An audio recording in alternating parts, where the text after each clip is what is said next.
और जो पिता की संपत्ति है वो तो मिलेगी, लेकिन इनका जो पिता होता है वो अपने पुत्र की संपत्ति का भोग नहीं कर पाता है।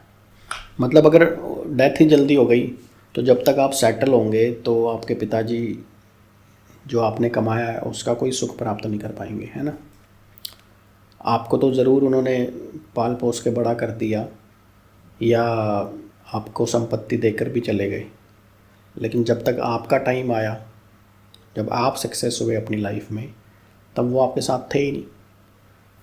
तो पिता को पुत्र की संपत्ति का सुख नहीं मिल पाता है यदि सेकंड हाउस में गुरु हो। ऐसे रिजल्ट्स भी देखे गए हैं।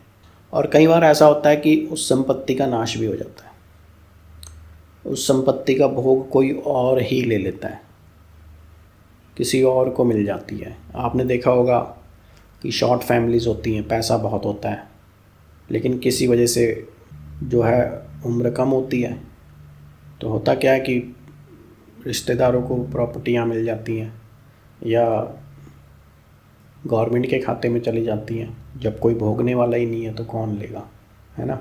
अब जो पिता की मृत्यु वाला योग है वो उसके लिए दशम भाव के स्वामी का पीड़ित होना और दशम भाव का पीड़ित होना आवश्यक होता है। ऐसी स्थिति में मृत्यु का भी योग बनता है या फिर बड़े बुजुर्गों से मतभेद का भी योग बनता है। पिता से मतभेद भी रह सकते हैं अगर दशम भाव का स्वामी और दशम भाव पीड़ित होंगे।